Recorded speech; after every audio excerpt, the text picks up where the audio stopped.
and welcome to Developing Mental Fortitude, which is developing mental strength and endurance.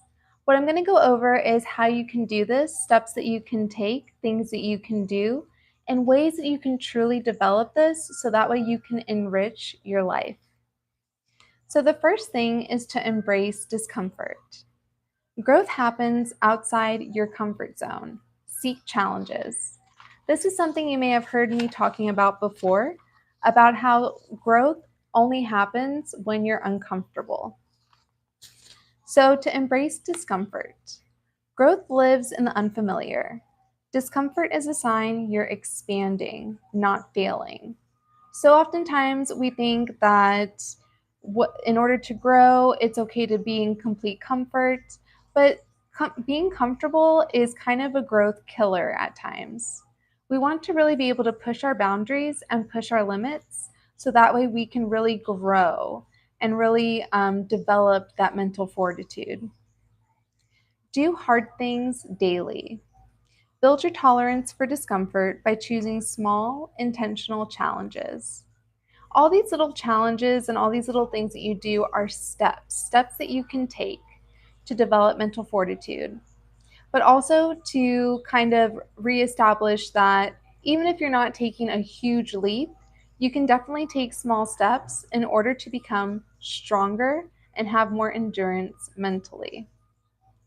Lean into fear, not away from it. Fear of Fear often signals the direction of your next breakthrough. So do things that scare you. This can be anything. There's so many different things that will kind of trigger that fear within us. But whenever we are, examining fear, what we're actually examining is growth. So doing hard things daily doesn't mean you have to do something huge and something great and something, tremendous.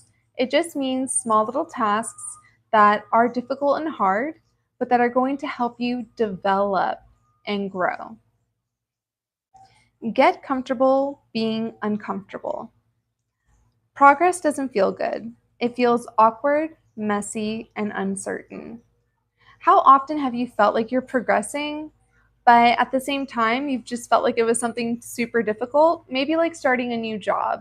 And you start this new job and you're in, the midst of training and you're unsure and you're unclear.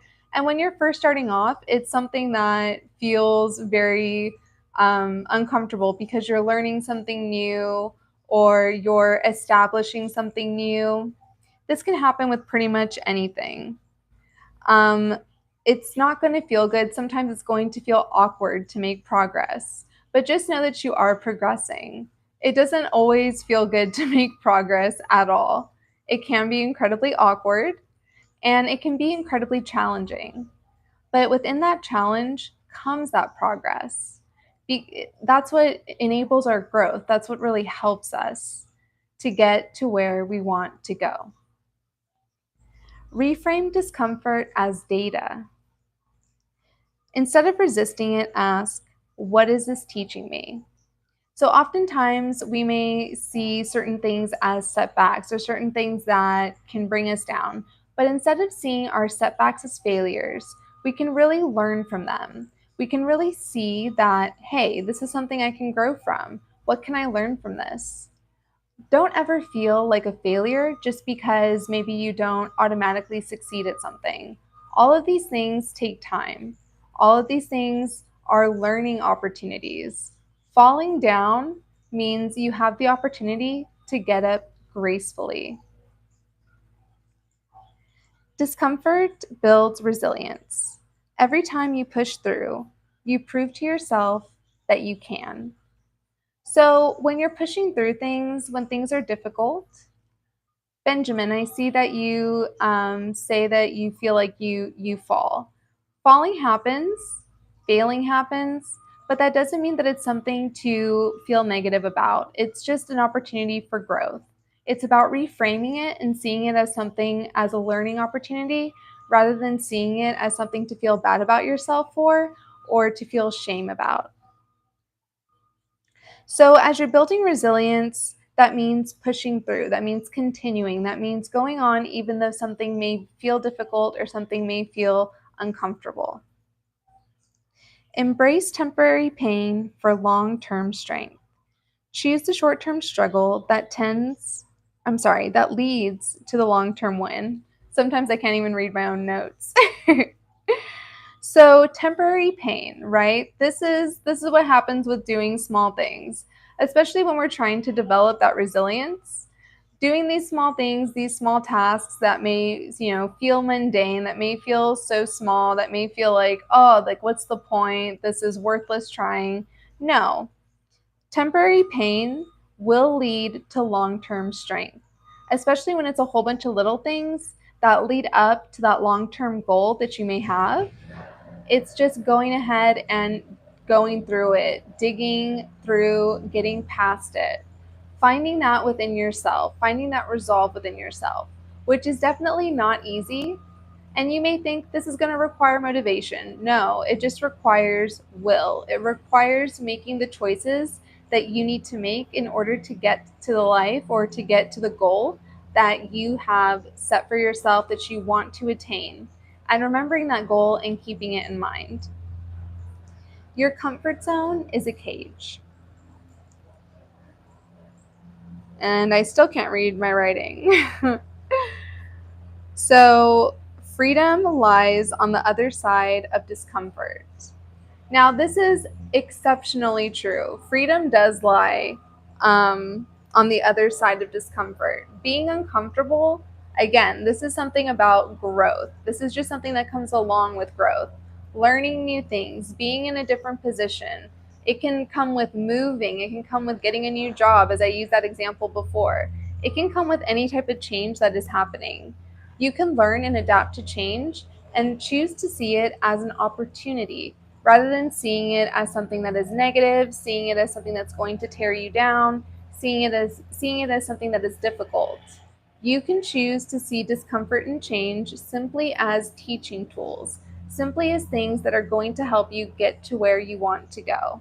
And reframing it is incredibly important. The unknown is a training ground. Discomfort stretches your nervous system to handle more life.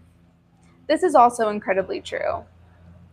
Sometimes we feel as though we have our small box, right? We have our little routines or our little things that we're doing, and we're not really stretching, we're not really growing, we're not really getting to a place of whatever our goal may be. Our nervous system can be trained to handle more stress. And as we know, stress, pressure, that all creates diamonds, that all creates opportunities, that all creates opportunities for lessons of things in our life to teach us. There's so many different examples that I could use of situations that can occur that can teach us life lessons that are going to help us grow. But I want you to really think about that. What in your life has occurred that has helped you grow, even though it may have seemed like an obstacle or something difficult to experience or go through? I know for me personally, um, getting out of the regular 9 to 5 and deciding to be a wellness coach and deciding to be on YouTube and things like that, that was something that was incredibly uncomfortable for me. And I've recently, even thought about, well, hey, maybe getting back into the regular job scene, even as a part-time thing, could be a good thing. Not so much because I feel like I need to, but I just feel as though it would help me to be around more people. It would help me grow and learn new things. It would have me trying something that I haven't really tried before. And so it's just stretching my wings. You can choose to do this as well. You can find something in your life that you've just kind of grown accustomed to, staying in that comfort zone, and you can make the decision for yourself to step outside of it and to choose growth instead of comfort. Comfort creates stagnation. Discomfort creates evolution. And that, again, is something that I live and die by.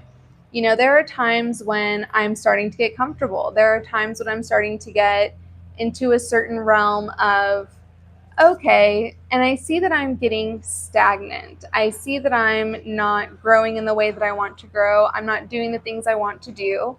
Sometimes me myself, there's goals that I want to achieve that I haven't yet achieved, or there's things I want to do that I yet haven't done. That doesn't mean that I'm going to stay doing the same thing over and over again, staying in my little realm of comfort, because then I'm not going to get to where I want to go. I have to challenge myself. I have to get to a place where I'm going to do things that maybe don't seem the easiest or maybe don't seem like they are achievable in some moments, but that's just negative self-talk, and I'm not going to allow that to dissuade me from getting to the goals, from getting to the type of life that I want to lead. I like to set high goals. I like to set high things for myself. I like to achieve things, but I also know that it's going to take small steps, and it's going to take small steps over time.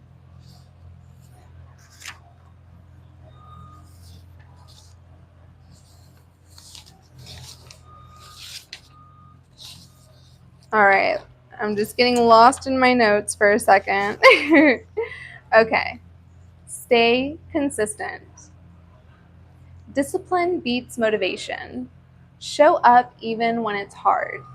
So, this is something that I have struggled with tremendously in the past.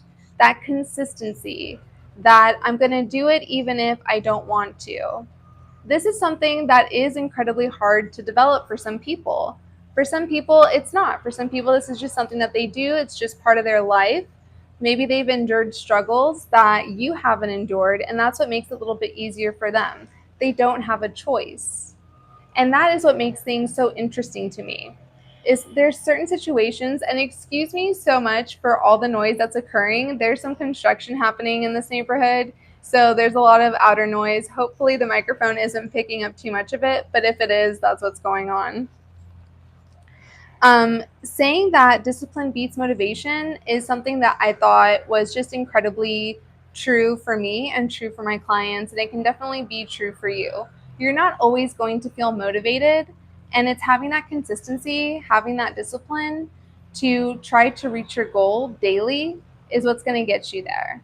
You're going to have setbacks, you're going to have times when you don't want to do some things, but when you can push yourself to do things even though you don't really want to, even if it's something super small, reward yourself, be proud of yourself, because that's not something that everybody can do.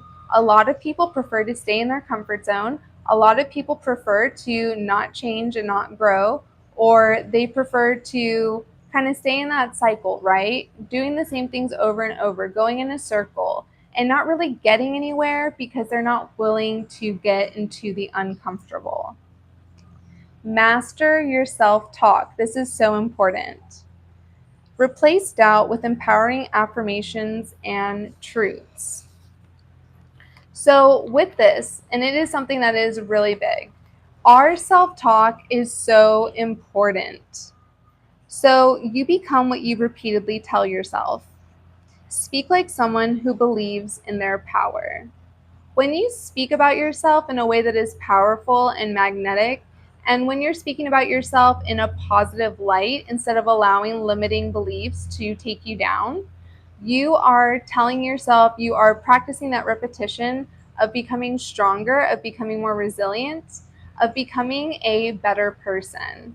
A lot of times, negative self talk can be really damaging to your psyche and to you attaining your goals. But the attainment of goals often comes with positive self talk, with lifting yourself up, with not allowing yourself to be stuck in that negative cycle and that negative loop of the negative self talk. It is truly damaging, and it really hurts you when it comes to achieving your goals, when it comes to growth. And again, it's repetitive. The more you tell yourself positive things, the better you're going to feel. And this is something that is involved in routine. This is something that involves a mindset shift, but it's something that you can definitely do. Challenge the inner critic.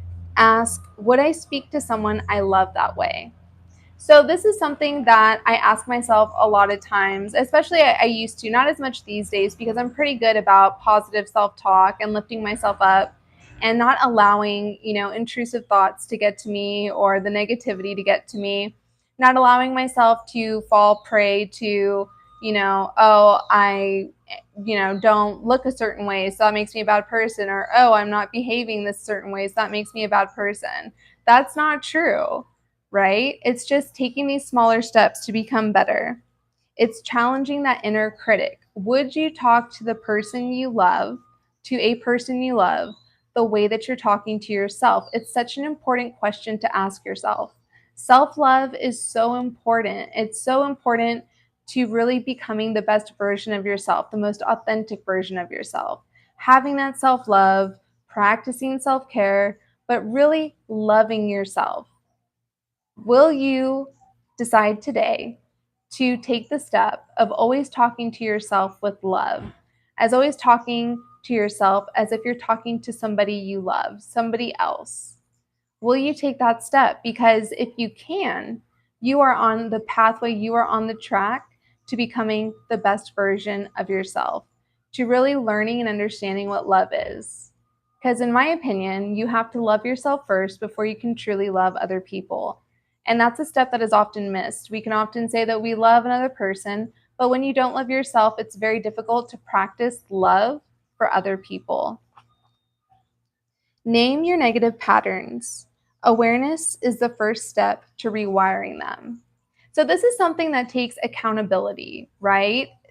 Oftentimes, we don't really want to talk about the things that we have that are negative patterns, that are things that we've been doing time and time again that could be sabotaging us.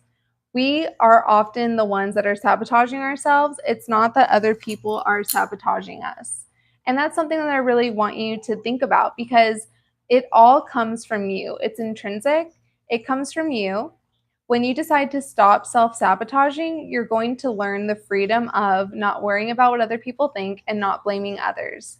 Getting out of that victim mentality and moving into a more proactive mentality, moving into the I can instead of I can't.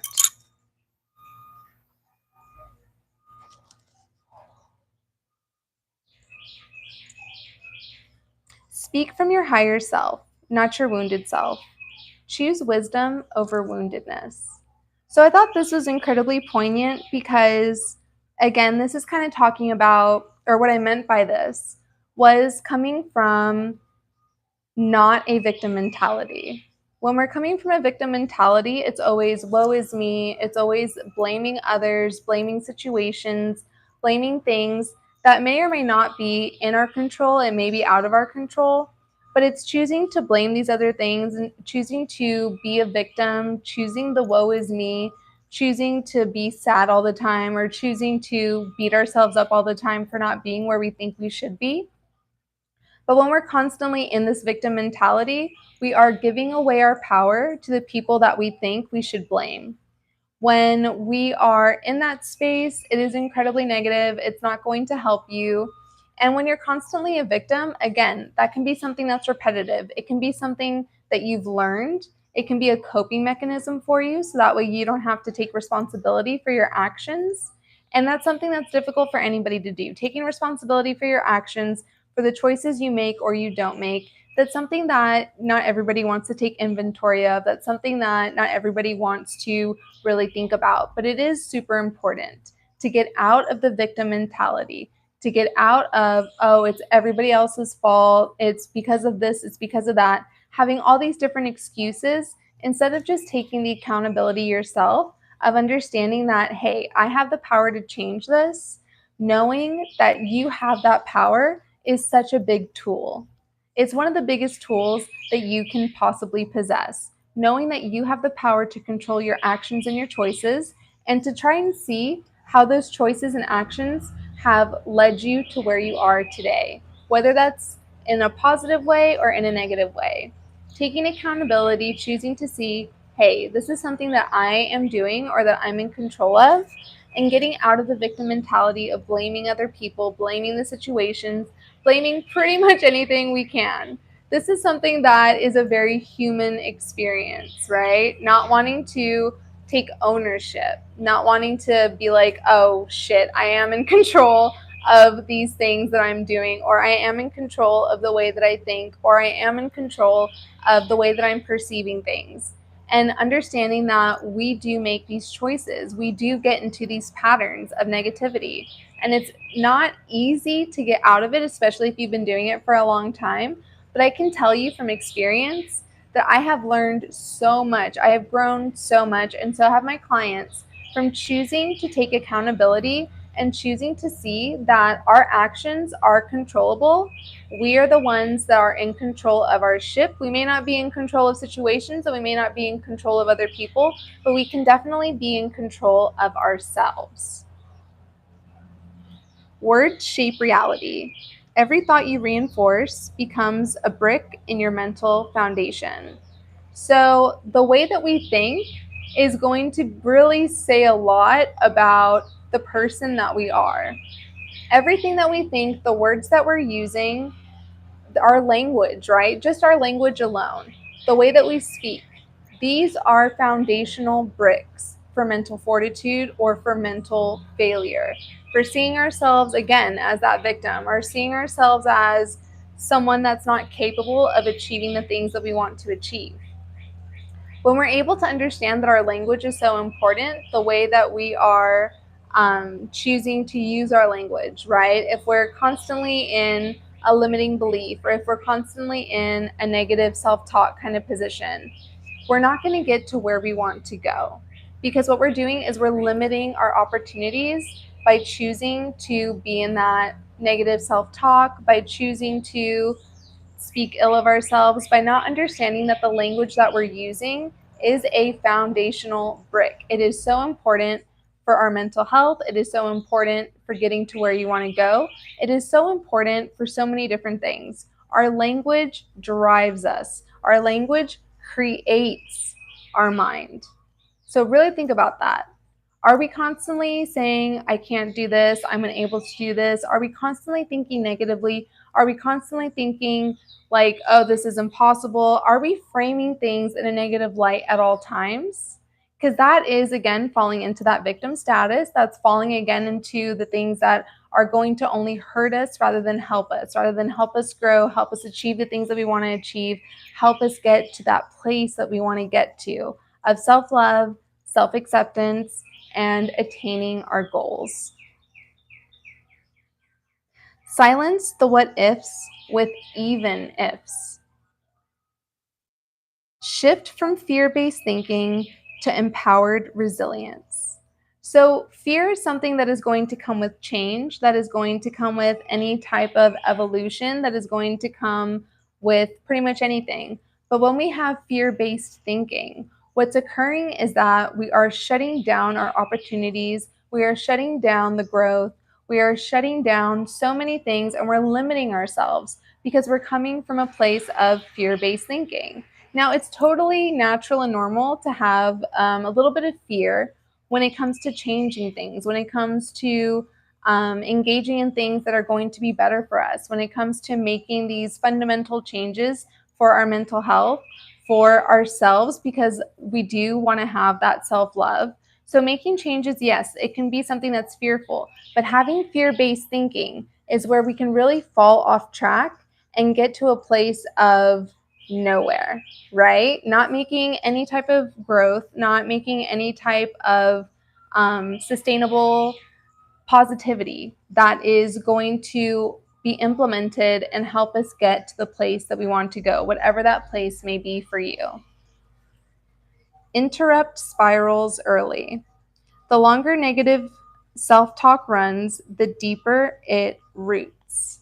So that comes especially with time. When we spend a lot of time in that negativity and that negative self-talk, it's going to be just cyclical for us because it's becoming a routine. It's becoming something that we're used to.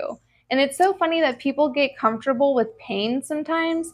People get comfortable with things that are uncomfortable, but not in the good way. We will talk ourselves down. We will say we can't do things. We will feel so inept. And that's not a way that you have to feel, and that's not a way that you have to think.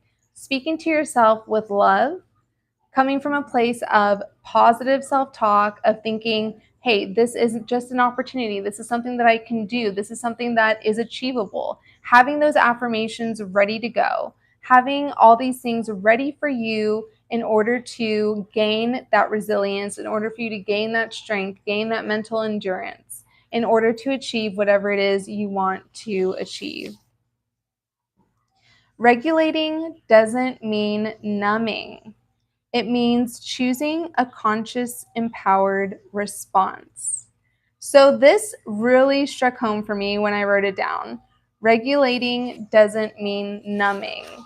Oftentimes we want to numb ourselves to pain. Oftentimes we want to numb ourselves to things that are uncomfortable, but really it's only hurting us. Going to that numbing state, going to that place of backing away, of going to that place of disassociation, that's something that is very common for a lot of people because they just don't want to experience the pain. They want to be numb. They don't want to experience that growth, that change because it's uncomfortable. But it's so funny because then at the same time, we can get stuck in this cycle of talking badly to ourselves, of getting used to that. And again, the longer time that we spend in that negative place, the longer it's going to affect us, and it's going to be harder and harder to get out of that cycle. The more time that we're spending, really ramping up all of that negativity and ramping up all of that harsh talk and, just all of that harshness, all of that sometimes even rage. I mean, that's something that I've experienced with a lot of clients is they have all of this self-rage that they're inflicting upon themselves. They're inflicting all this guilt. They're inflicting all of these really horrific states of being on themselves when they really don't need to.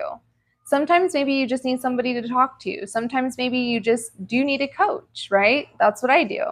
Sometimes maybe you just need something to get you out of that, to snap yourself out of it. But really, all of it is intrinsic. It all comes from you. It's all a choice. It's a choice that you have to make. And it's a choice that we make daily. I know for me, I was stuck for so long in the most negative self-talk. In the past, I had an eating disorder. And I will never forget just having the constant things in my head of you have to lose more weight, you have to lose more weight, you have to get skinnier and skinnier and skinnier and skinnier.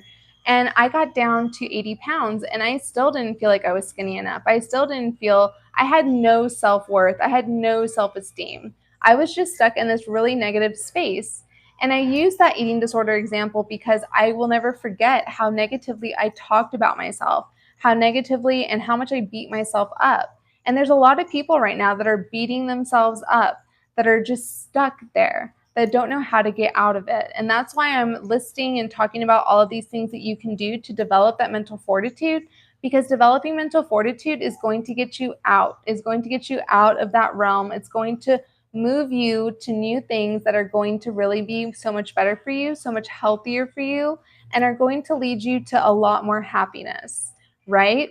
The stronger we are, the more stuff that we're putting into our minds that is positive, the more things that we're doing that are going to help us get to our goals. That is strength. That is persistence. That is something that you are in control of. Again, you don't have to be a victim, and it's best not to be a victim because you're giving away all your power. You're giving away all of the control that you may have to something else, to another person, to whatever it may be. And that is not what we're here to do. We're here to take back our power. We're here to be the best version of ourselves that we can be. We're here to not always be in that negative pattern of thinking. But it's just something that will come naturally when you spend so much time in it. It's going to take time. It's going to take work. It's going to take a lot of inner work. It's going to take a lot of persistence on your part to get out of that negative self-talk, to get out of all those negative habits, and to move yourself to a place where you're ready to take on these positive habits, make these positive changes. But it's all really up to you. When you're in a place of deciding that you're able be to be in a place of taking responsibility for the things that you're doing or not doing, you're going to start to see change. You're going to start to see growth. You're going to start to feel so much happier because it's like, wow, I do have control. I do have power. I don't have to be a victim. I don't have to be, restless and in this state of discomfort. It's good to get uncomfortable, but to constantly be in a state of discomfort because of the way that you're speaking to yourself, we don't have to have that. You don't need it. It's just a cycle that you get into, and the longer you're in it, the longer or the more difficult it's going to be to get out of it, because it's something that you're creating as a routine.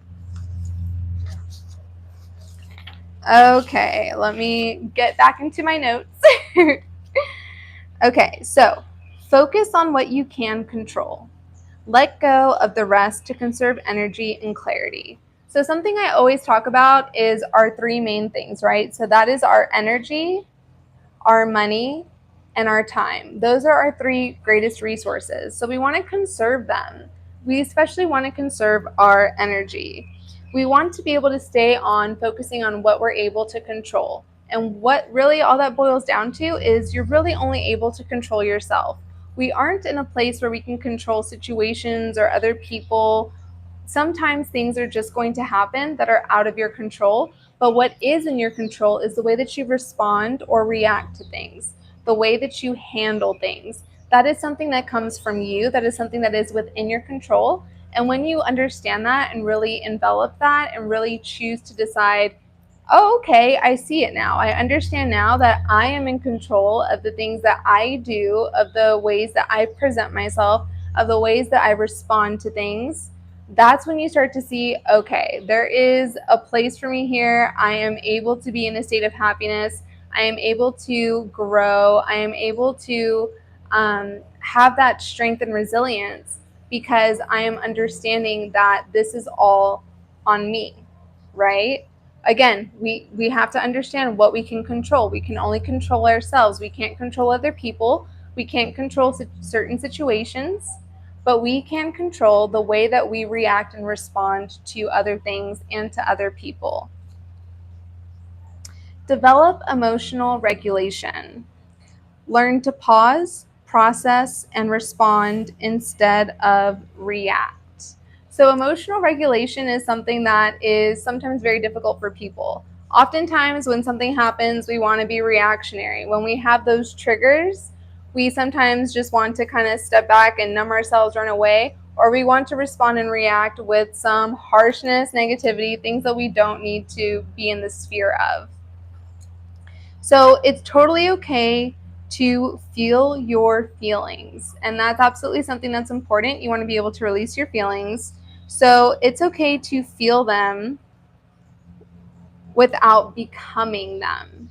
When we become our feelings, that's when we're losing our control. We're losing all self-control because we're just falling into a feeling that is going to not always be here. Our feelings come and go. They're not forever. They're not permanent.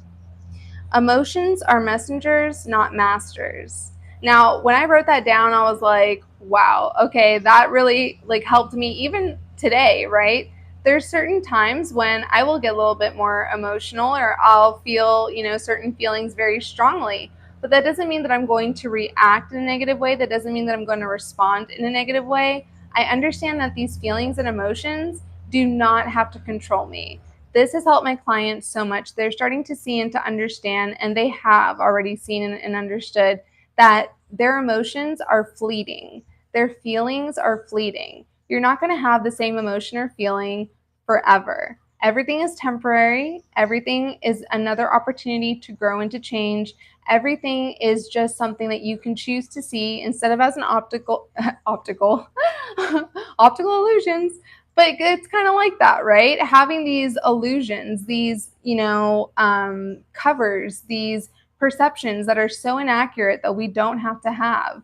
You don't have to have all these inaccurate perceptions of yourself, inaccurate perceptions of the situations around you, inaccurate perceptions of the people around you. You don't have to have that. You can choose to live in clarity by not allowing your emotions to dictate what you're going to do, what you're going to say. These feelings that come and go, that's exactly what's happening. They're temporary. They're not going to be here forever. You may be going through something difficult right now. And if you're going through something difficult right now, I feel for you. And I'm so sorry that you're experiencing that. But choosing to see it as an opportunity, choosing to try to reframe it, that's what's going to get you past it. That's what's going to help you see that these emotions that you're having, they are just temporary. The feelings you're having are just temporary. And when you understand that, you're able to kind of let go of that control happening to you, of that control of your emotions overtaking you, and then you doing something rash or something that you really don't need to do because it's only going to create some type of animosity or negativity in your life. Pause before you react. A moment of stillness can change the whole outcome. So, pausing, reflecting, these are things that I talk about a lot, especially when it comes to the gene keys and the readings that I do and some of my live streams. Um, Choosing to pause, choosing to give yourself space, choosing to give yourself time to respond to something and seeing things as a response rather than choosing to have things as reactionary, right? Because when we're reacting to things, that doesn't necessarily mean that we are responding. That means we're reacting. That means that we're allowing impulsivity to control us rather than allowing ourselves to take a step back, not getting into a numbing position, but just taking a step back and understanding that, okay, I need to pause before I respond to this, or I need to pause before I have a reaction to something, because having that impulsivity is only going to tear you down. It's only going to create situations that are not going to help you. I mean, everyone has experienced, that feeling of saying something that you automatically regret because you feel like something's triggering you, or you feel like you have to get in that last word, or you feel like you have to just immediately react and immediately impulsively do things that are not going to serve you well in the future. But it's really difficult sometimes for us to understand that, like, we don't have to be reactionary. We can take a step back, we can pause, even if it's just taking a few simple deep breaths before responding to someone or to something. Even if it's just a few deep breaths, it can really change you. Having that stillness, having that space that you can create simply by taking a few deep breaths, or simply just by stopping and waiting, even for just a few moments, allowing yourself to process things, that is how you can really get out of allowing your emotions to control you, allowing your feelings to control you. Name it to tame it. Labeling emotions help you take back control. So for a lot of people, what I suggest is getting a feelings wheel. Now you can find these online, but being able to really label what you're feeling, to being able to label your emotion, to understand when you're feeling joy, to understand when you're feeling anger. This is something that there's a big disconnect right now with a lot of people, being able to name what their emotion is. When you're able to name it, you're able to understand that you can be in control of that emotion. It does not have to take control of you.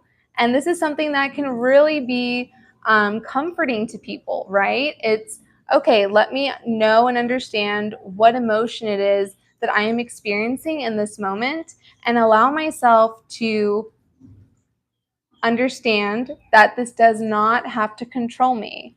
Knowing what emotion you're having can be incredibly helpful because then it'll allow you to understand why you may have certain feelings or certain reactions to things. Knowing what the emotion is important. So there's a lot of things online that you can find. A feelings wheel is something that you can really look into. It'll kind of show you all the different emotions that you could possibly be feeling. And once you're able to label it, that's how you can tame it. That's how you can control it. That's how you can know why you may be reacting the way that you're reacting, or why you may be feeling the way that you're feeling, right? Because emotions and feelings, they can be two completely separate things. Knowing the emotion is great. We're going to have different feelings about things, and that's just natural. That's something that, again, we all have different perspectives. Not everyone has the same perspective, obviously, right? We live in a pretty chaotic world. We live in a world, especially right now, where there's a lot of division. And we don't have to live that way. We don't have to allow ourselves to be living in that realm. We can choose to understand and learn, right? Learn what emotion it is that we're feeling, become more educated about our emotions, and become more educated about what it is that we're feeling and why it is we're having this type of emotion. And once we're able to name it, we're able to be more in control of it, and we're able to understand why we may be responding or reacting the way that we are, and also able to learn more about how to not respond or react if it's a negative response or reaction, how not to do that in the future. All right, so just like I was saying, create space between trigger and response. That space is where your power lives. So that's kind of something I just covered, but I did write it down. It was something that occurred to me because having that space, being able to pause, being able to step back and really look at something from a more objective point of view, it doesn't mean, again, that impulsivity, right? People just tend to want to react to things really quick. That's something that happens a lot, especially now in our world, now that we have access to, all of our devices and the internet, access to X, where that's what we're here to do sometimes. That's what it feels like. It feels like we're here to just give our little bit, our little opinion, and then move on without thinking about the repercussions of doing so. Even in our just, daily lives, and the reactions and the responses that we have to the people in our lives, and the reactions and responses that we have to the situations that we may be dealing with in our lives. It doesn't mean that you have to immediately respond or immediately react. Having that impulse control, understanding that it's great to have that pause, to give yourself that space, to take a step back and be like, hold on a second, let me understand exactly what I'm feeling, why I'm reacting this way, before I say something or do something that's only going to hurt me. Kind of seeing the long game instead of just seeing the short game. Practice radical self-awareness. Notice your emotional patterns without judgment. So really learning how to get out of a place of judgment, that's something that a lot of people struggle with.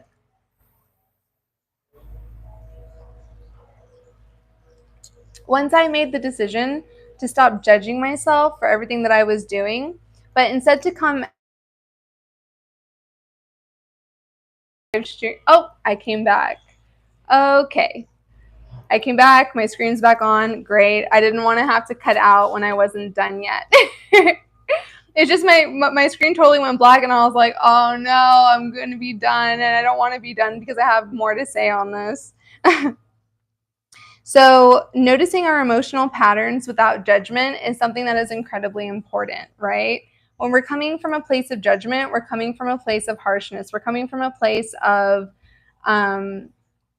honestly just judging people, judging ourselves is not a great way, it's not a great mindset to have, right? Because everybody goes through different experiences, everybody has different reasons for the things that they do and the way that they respond and react to things. So trying to step back from that judgment, especially judging yourself, right? When you're the kind of person that's always judging yourself, what do you think you're going to do? You're going to be judging others and judging things around you. Now, having discernment is much different from having judgment. Judgment is more in the negative realm. Having discernment is having more of an understanding of what is right and what is not right for you. But coming from a place of judgment, that's coming from a place of harshness, that's coming from a place of, oh my gosh, like, thinking everything is a certain way, or being that judgmental person that is not allowing yourself to have these positive experiences and situations because you're too busy judging them. You're too busy applying a certain type of label to a certain type of thing that is not going to serve you or help you in the future. Regulation starts in the body. Move, ground, hydrate, rest. Support your system. Now, these are things that we've been told over and over again. These are things I have harped on over and over again. Movement is incredibly important, right? Getting some exercise, going outside, getting some fresh air, allowing ourselves to rest. Sometimes we're in this space where we're like, we have to constantly be going, constantly be doing something. No, get into a spot where you understand it's okay for my body to rest. Because the way that we're treating our bodies is a really big indicator of how we're treating our mind. When we're not allowing ourselves to be hydrated, right? So that's something as simple as drinking water, just drinking more water, grounding ourselves, right? Getting barefoot, going outside into the grass, getting closer to the ground, grounding yourself, or finding other ways too. Finding little affirmations or words to kind of ground yourself mentally. These are ways and these are tools to help develop that mental fortitude. These are ways that you can get stronger and have more of that endurance. Don't suppress, process. Avoiding emotion stores it, expressing it frees it. So it's okay to express our emotions, right? We're not always going to be happy all the time. We're not always going to be in this place of, positivity and oneness and collectiveness with the world. It's okay to express anger. It's okay to express frustration. It's also okay to express joy. It's also okay to express all of the emotions that we have. It's perfectly okay.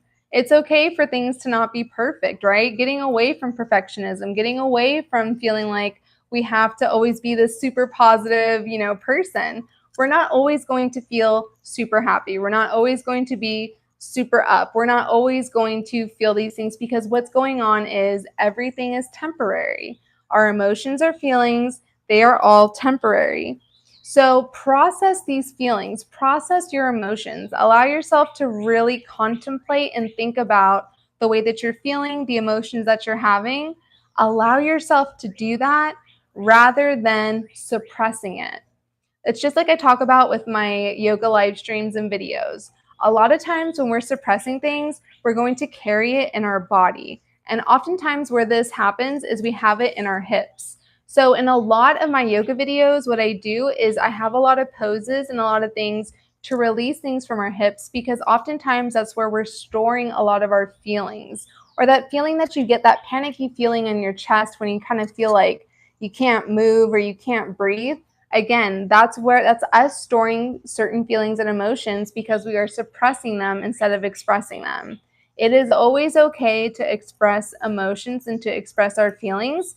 Where it gets a little tricky is on how we're doing that, how we are expressing them. Are we doing it in a way that is going to be positive for us, that is going to not cause, negative repercussions? It's okay to express our emotions, but we just want to keep it in check a little bit. But it's definitely better to express your emotion than it is to suppress it and to store it in your body, where you're only then going to not only have it in your mind, but literally have it in your body because everything that we experience is energy. And that's something that people kind of think is a little bit woo-woo sometimes, but it's really true, right? What is everything made of? Atoms and energy. Everything is energy. So if we are going to think of our feelings and emotions as energy as well, we also want to think about our bodies as energy. And for whatever reason, our hips are just a big place that we tend to store a lot of the pent up negative energy. So always expressing our feelings is going to be better in a controlled way, of course, but expressing our feelings, processing them is always going to be better than suppressing them. When we're suppressing them, we're only hurting ourselves. We are not helping ourselves. All right, so regulating doesn't mean numbing. It means choosing a conscious, empowered response. So again, this is something that I talked about earlier. Getting away from the numbing, getting away from the maybe using a substance to numb our feelings and numb our emotions. It's just not going to serve us in the long term. And we want to be able to be in a place of processing these emotions, processing these feelings, processing what it is that we're experiencing rather than going to a place of becoming numb. Okay, visualize resilience. Visualization is a great tool to have in your toolbox, right? So visualize resilience, mentally rehearse pushing through adversity and succeeding. So imagining yourself going through something and then at the end of it, seeing yourself succeeding, really visualizing that, allowing yourself to hone in on that, maybe closing your eyes, getting into a kind of place where you're going to allow yourself to really visualize getting through something, but on the other side of it, succeeding. And understanding that you're not necessarily going to come from a place of failure. There's so much you can visualize when it comes to success. And that's only going to attract positive things towards you. That's only going to make you feel better and make you feel like, hey, I can do this. This is something that is within my locus of control. This is something that I can definitely do because I'm choosing to visualize a success rather than visualize like the worst thing happening. That is something that happens all the time, catastrophizing.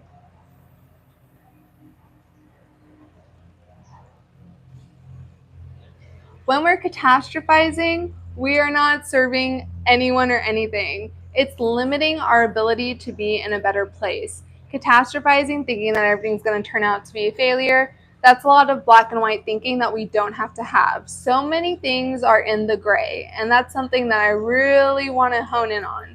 There's a lot of things in the gray, there's a lot of things in the middle. Not everything is black and white. Not everything is just positive or just negative. Not everything is 1 or 2. There's always going to be a 3, and more than likely a 4, 5, 6, 7, 8, or 9.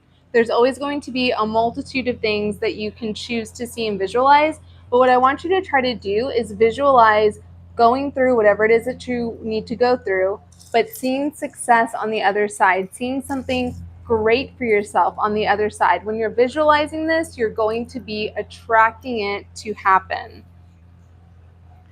Build routines that anchor you. Structure strengthens stability during chaos. So structure is something that I personally definitely struggle with, especially because I'm in charge, and, having certain routines built in are habit forming, right? These routines that we have, these cycles that we have, they don't always have to be something that is going to hurt us. We can develop routines that are going to help us, that are going to put us in a position to win rather than lose. So start and end your day with intention. Bookend your day with rituals that center you. So I know for me, I have an app. It's called Manifest. It's more triggered, or it's more designed for women. But what it is you can go on to Manifest and you can get all these affirmations. And so what I liked to do is write down my affirmations either in the morning or at the end of my day. But develop these certain type of rituals that we want to create in order to have more structure to our day, because we don't want to always live in chaos. We do want to live in a more structured environment. We do want to live in a more, even keeled and a more balanced place. Keep it simple and sustainable. Consistency matters more than complexity. So when we're taking on something, especially when it comes to change, a lot of people want to make these huge, grandiose changes overnight. And that's just not something that's sustainable. Taking these small steps towards your goal, or taking these small steps towards change, whether it's just even doing like a nighttime hygiene routine, right? Deciding that, hey, I'm going to turn off the TV tonight, or I'm not going to be on my phone tonight so that way I can get a better night's sleep. That's one small thing that you can do that's going to be positive, that's going to really affect change and going to help you have that change, going to help you create that change, create that space for that change. That's going to help you be in a place where you can develop a better routine, have better habits, and have an overall better life.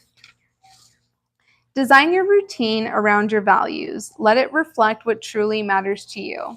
So this is when you really want to do a deep dive on what exactly your values are. Everybody has different values. Everybody has different things that are important to them.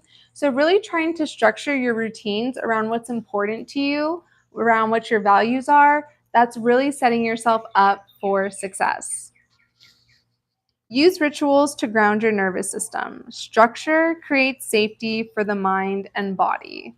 So this is something, again, like I said, I still struggle with it sometimes, not having the correct structure or wanting to change things too much too fast. This is something that my clients have struggled with as well.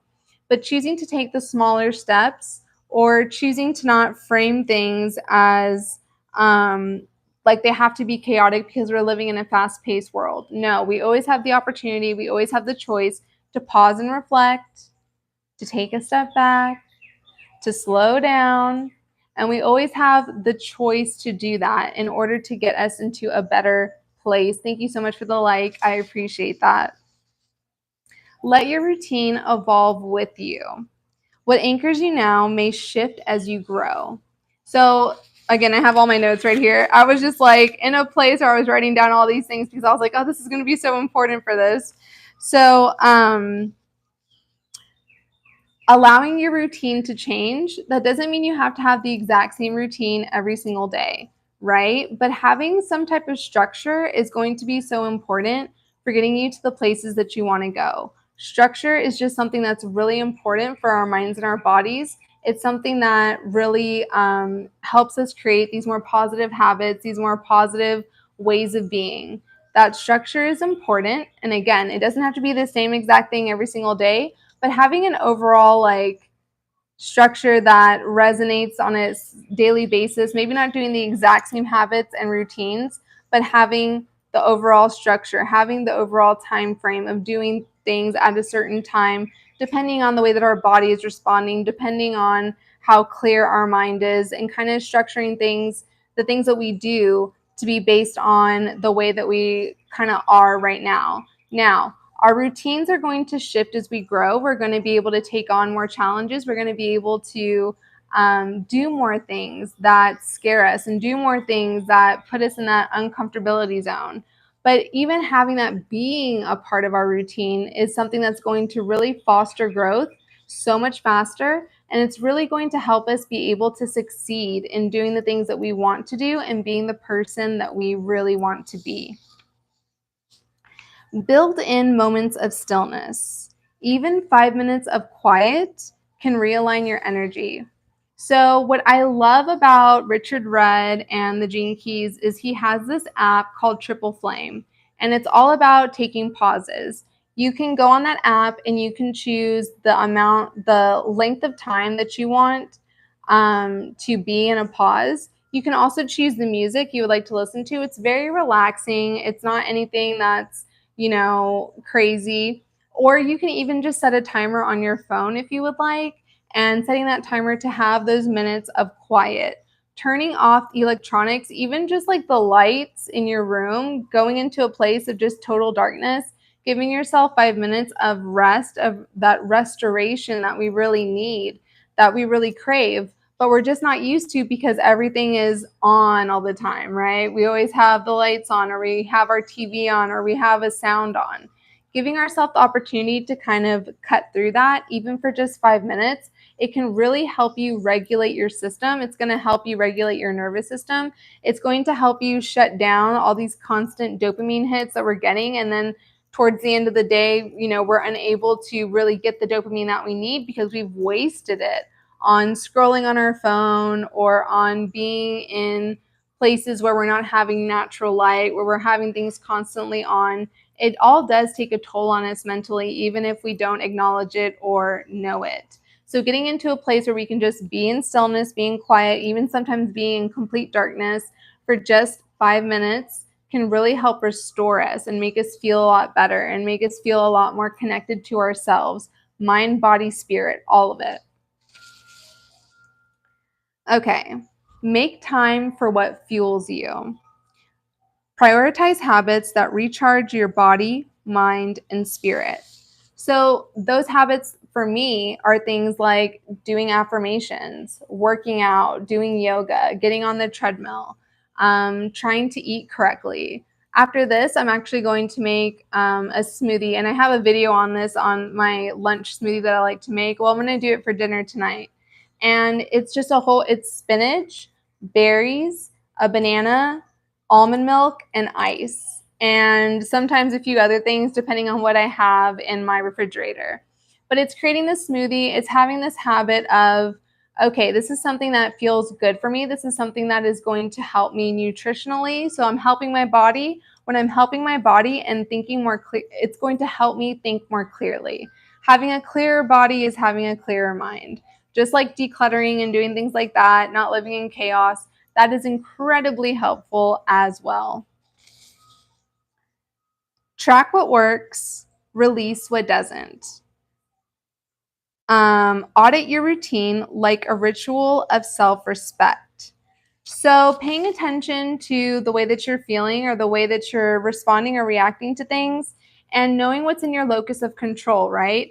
If you know that a certain habit is super negative for you or it's bringing you down or it's hurting you in a big way, then maybe try and let that go. That doesn't mean you can't have vices. Obviously, this is a vice for me.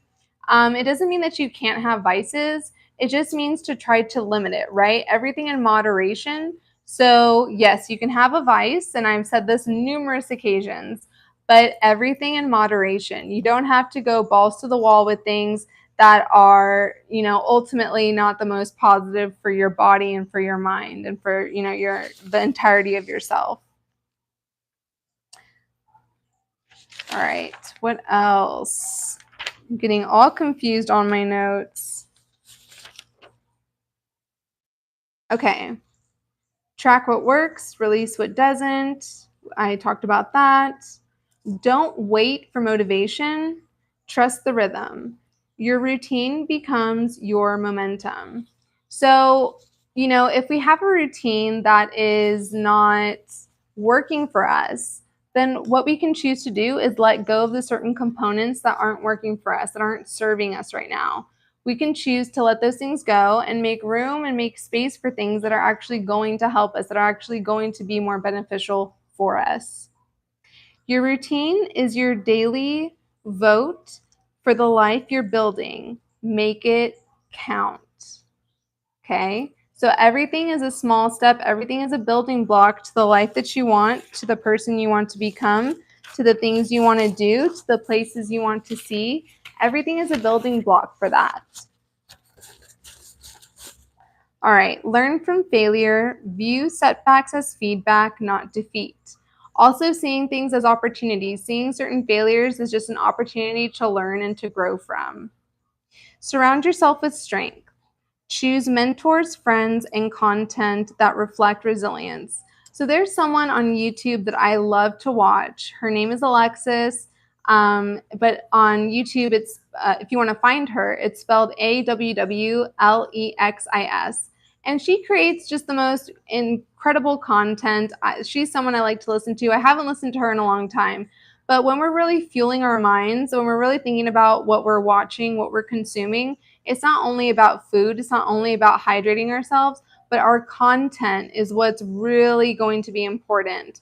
I love to consume comedy content as well. I feel like that just nourishes me. But Alexis really does have this great way of framing things, of explaining things. I love the way that she comes off. I love the topics that she chooses. So for me, that's someone that I can go to, even though she's not a personal friend of mine. That's someone that I can go to for positive content, for things that I want to learn more about, for things that I want to feel better about, right? For navigating life. That's the type of content that I also want to be able to give to you, because I want you to be able to grow. I want you to be able to be the best version of yourself that you can be. And I want you to feel comfortable and confident. I don't want you to be stuck in a rut. I don't want you to feel like you can't be better than you are. I don't want you to feel like you don't have to grow anymore. I want you to be in a place where it's okay to be yourself, but it's also okay to grow and be a better version of yourself. Train your mind like a muscle. Meditation, journaling, and breath work sharpen your inner game. And this is the last thing I'm going to talk about. So, meditation is incredibly important. Like I talked about earlier, that Triple Flame app. It is something that is great to do. What it is basically is talking about taking 3 pauses during your day. You can set the timer on there. I believe it starts with 3 minutes or 5 minutes. You can take it up even higher than that. But just these small pauses throughout the day, these times to contemplate, meditate, these times to kind of, if you need something that's going to remind you, Triple Flame is an app that I highly suggest, I highly support. And I'm not always really good about, following through on the times that it wants me to take pauses and breaks. But I like the fact that it reminds me. I like the fact that it's like, okay, even if I'm not going to use the app, I am going to go ahead and remember, hey, take a step back, take these 5 minutes. Sometimes, and it's always at the same time. I believe it's at like 12 and 6 and 9 p.m. I believe it might be different than that. It might be 3 p.m., 6 p.m., 9. It's something like that. But it's really good to just remind you to go ahead, take that breath, take that pause, take that moment of contemplation, allow yourself to meditate. Again, there's super great choices for music. There's super great choices for the amount of time that you kind of want to spend meditating. Journaling is something that is also incredibly helpful and useful. Breath work, right? So just breathing, practicing boxed breathing, practicing the breathing like in pranayama. I believe that's how it's pronounced, yoga. where you kind of inhale through one nostril and you exhale through the other. You can or also just use one hand and go like that. That's something that you can do. The boxed breathing is something you can do. So that's like inhaling for 4 seconds, holding the breath for 4 seconds, exhaling for 4 seconds, and holding the breath for 4 seconds. Or you can do 6 seconds, or you can do whatever you're comfortable doing. But 4 to 6 seconds to start off with is ideal. And this breath work is going to be something that's going to help center you and ground you. Journaling is going to be something that is going to help center you and ground you as well. So that way you can get maybe some of your negative emotions and feelings off of yourself and onto paper. The physical act of writing things down, kinesthetically, doing things, making these changes, making, room for these more positive habits, writing down affirmations, practicing these affirmations, just living as authentically as you can as yourself, but at the same time making better choices and choosing to do better actions for yourself. It's only going to help you succeed in your growth. It's only going to help you succeed in what you're wanting to do. It's these little changes, these little incremental things that you can do. You don't have to change everything overnight. That's not what I'm saying at all. I'm saying it's incremental changes, adding little things in, taking the things out that are not helpful or serving us, and moving on, so that way we can be in a place of growth and abundance, and so that we can be, again, the best version of ourselves, which is living authentically and in alignment with what we're supposed to live and do. And for me personally, I find that the Gene Keys in Human Design are a great way for you to figure out what it is that you're here to do, what your intentions can be or should be for you. It's just a great way to kind of learn more about yourself. So that's why I do a lot of readings on the Gene Keys and Human Design, because I have found it's helped me personally so much. It's something that I, have as part of my inner work toolbox. And if it's something that can help you and resonate with you, that's great. But that doesn't mean that every suggestion that I've made today is going to be something that you're going to use, and I don't expect that for you. These are just ways that you can make your mind, master your mind, make yourself more resilient, give your mind the ability to have the strength and endurance, just like we would want our bodies to have. And understanding, yes, our brain is a muscle, so let's use it, but let's use it not in a not in overuse, not in a way that's going to mess up all our wiring. Let's use our brain efficiently. Let's do things that are efficient for ourselves.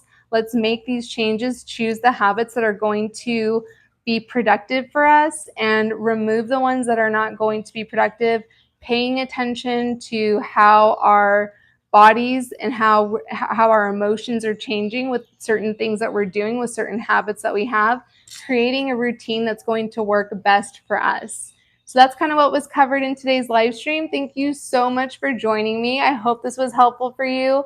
Please don't forget to like, subscribe, and or join as it is popping off on the membership tiers.